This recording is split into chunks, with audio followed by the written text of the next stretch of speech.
How to be happy as an INFP. This one's gonna be tough. Let's just look at the upper stack. So remove the shadow stack. We're just looking at the upper stack. The dominant function is FI. If you always feel true to who you are, it's a win. Your morals, your values, the things that you like, the things that you don't like, that's great. There's another FI user, and that's an ISFP, FI Dom. I'm an FI user, but I'm an FI parent, along with the ENFP. So ignore us for this. The INFP has the most difficult time staying true to themselves because of the secondary function, which is NE, which is the ability to see everything and how it's connected. The ENFP also sees this, but in reverse. The ENFP is also arguably quite, they're ambiverted. ENFPs struggle. INFPs struggle probably greater than the ENFP because of this function. ENFPs can manipulate to get what they want. INFPs don't really do that. INFPs manipulate themselves because they're FI dominant, not FE parent. So they're struggling with what they want constantly. So being true to yourself, that's a tough thing for this type. So the tricky part is, how do you use your NE parent function with your FI? We haven't even gotten to the third and fourth part yet. So let's just skip that second one for now, because that's where the INFP actually gets twisted. Third function is SI. SI's hype word is duty, responsibility, memory, things of that nature. Let me give you another example. The ISFJ is known as the knight or the nurse. Crap hits the fan, you call in the what? You call in the what? The nurse. This is an SI user. INFPs don't really understand this concept, which is why this is the childish and playful function for the INFP. They have a sense of duty, but it is very childish, because the opposite of SI is SE, and you flip it to your dark quadrant, your shadow stack, it makes you SE blind, which means you are not responsible for the moment, which is why INFPs are notably regularly late to things. They do not have a sense of time, which blocks the ability on the counter stack, on the upper stack, for SI, because SI is duty. So they are like irresponsibly wearing this suit of armor that has no sense of time. Now, they can use this a lot in, say, video games. INFPs are pretty good at organizing things in video games to a degree, but SI is not organization, that's more TI. And guess what they are? They're TI demons. So they get quite organized when they get pushed up against the wall. But again, I'm getting ahead of myself, and we're talking about shadow stacks now. I'm trying to keep it simple, so I probably lost a lot of viewers already on this one. But if you really want to know, here we go. So let's skip that third function and go right to the opposite of TI, which is TE. And TE is the inferior for the INFP. INFPs are scared of perfection, scared of being inaccurate or wrong. INFPs get intimidated by doing something, so therefore they promote the opposite of that, which is to promote how they feel on the inside all the time.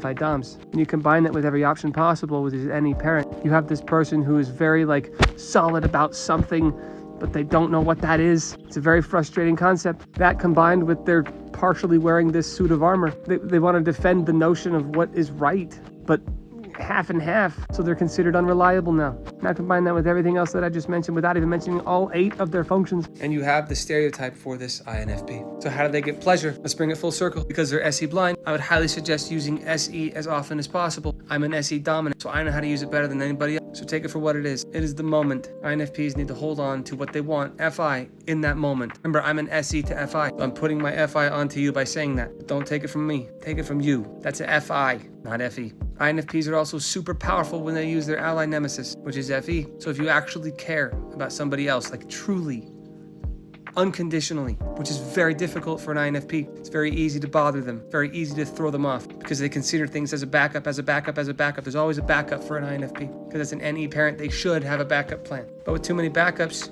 your plan A doesn't work. If you never heard the analogy of burning the boats, you should probably look into that. This would allow you to stay true to your FI and respect your secondary NE. In other words, you arrived at the island, be on the island, and by saying being there, that's a present notion, which is SE, hence bringing it back full circle. You literally have to live life blind. SE is a blind spot, but if you use SE with those two in mind, then you'll be happy with whatever island that you land on, and you don't need to burn the boats. You can still keep them, but remember, without being present, you can't express your feelings, because your feelings could always change. So for you, I would not say it's a simple FI to NE. I would say it's FI to SE, then NE. So 1, 7, 2. And remember to defend yourself. Don't just defend other people. SI, I.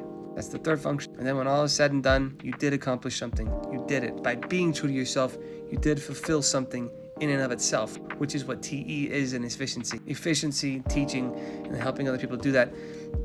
It helps you, but that's what you're inferior and aspirational toward. So if you could teach what you know, that's very difficult for an INFP to express. Insecure about doing big things. So if you can do 1, 7, 2 while maintaining a third SI throughout, and then when you can hit that fourth one, being efficient and finishing things, actually finishing, I'm talking about externally finishing, not just like, oh, I feel satisfied with that, let's move on. No, that's what kills the INFP. INFPs as well as ISFPs feel that it's okay to do just little dabs and call it good. That is what really hurts you in the big picture, because you're not really accomplishing something that you can take with you into the future. I'm gonna kind of buy this house, but not buy this house.